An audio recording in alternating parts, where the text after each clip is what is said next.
गुरुपौर्णिमा भारतीय संस्कृती परंपरेने समष्टी जीवनाची धारणा करणारे अनेक उत्सव साजरे केले जातात। अशा सामाजिक उत्सवांपैकी गुरुपौर्णिमा हा उत्सव आपल्या राष्ट्रामध्ये विशेष प्रकारे साजरा केला जातो। या उत्सवाचे स्वरूप व्यक्तिगत आणि सामाजिक जीवनाशी संबंधित आहे।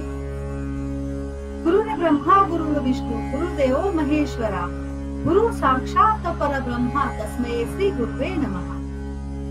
गुरुपौर्णिमेच्या हार्दिक शुभेच्छा।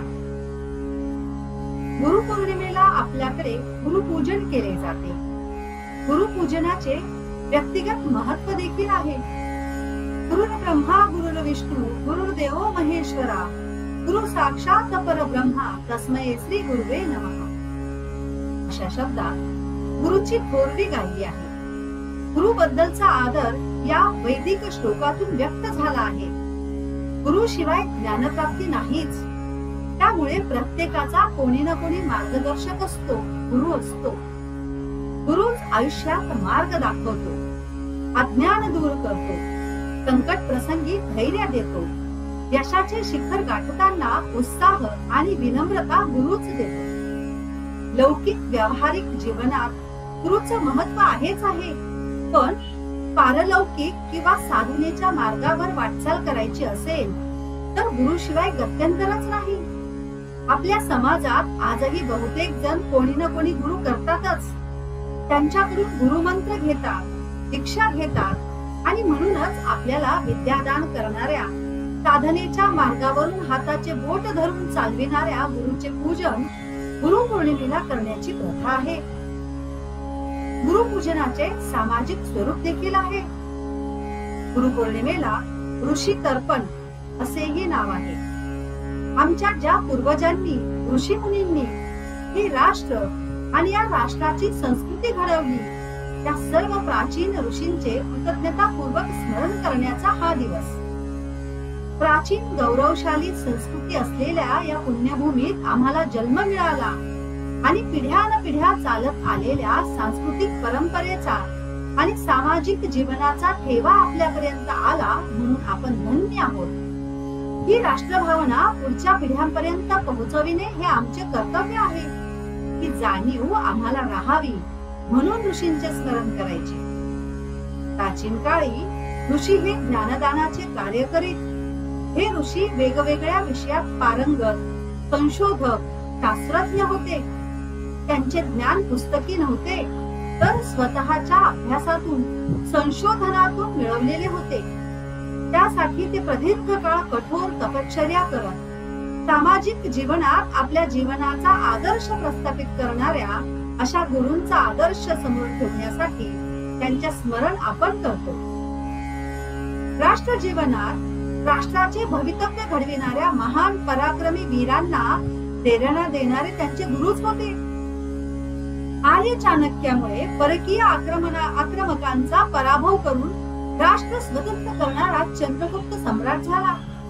स्वामी विद्यारण्यांकडून हरिहर आणि बुकरा यांना स्वातंत्र्याची प्रेरणा आणि मार्गदर्शन मिळाले। समर्थ रामदासांसारख्या राष्ट्रसंतांकडून छत्रपती शिवाजी राजांना प्रेरणा मिळाली। अशा गुरूंचे स्मरण पूजन केल्याने समाजात क्षात्र तेज जागृत होते। माझ्या समाजासाठी मी काहीतरी केले पाहिजे ही जाणीव देखील निर्माण होते। गुरुपौर्णिमेला व्यास पौर्णिमा असेही म्हटले जाते। व्यासांचे नाव कृष्णद्वैपायन असे होते।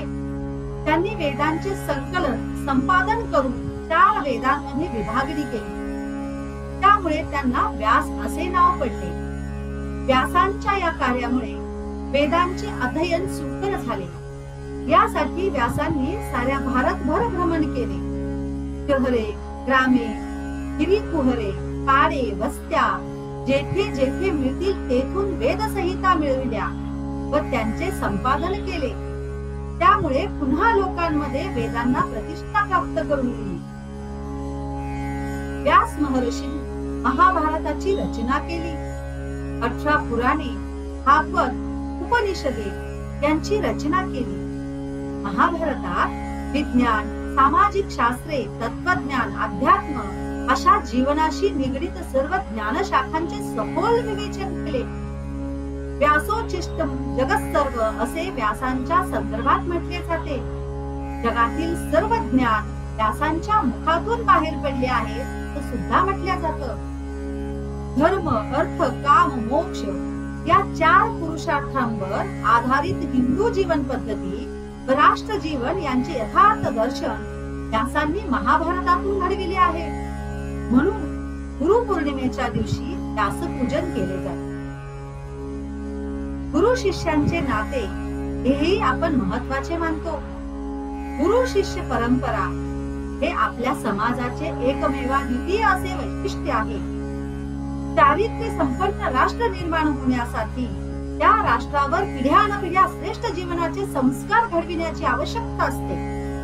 त्यासाठी प्राचीन काळातील द्रष्टा ऋषी मुनींनी असे शिक्षण देण्याची व्यवस्था ऋषींच्या आश्रमातून केली. शिक्षण घेणाऱ्या शिष्यांना नागरी व सांसारिक मोहांपासून दूर ठेवणे व त्यांचे लक्ष केवळ ज्ञानार्जनाकडे केंद्रित व्हावे यासाठी ऋषींचे आश्रम नागरी वस्तीपासून दूर निसर्गाच्या सानिध्यात असत.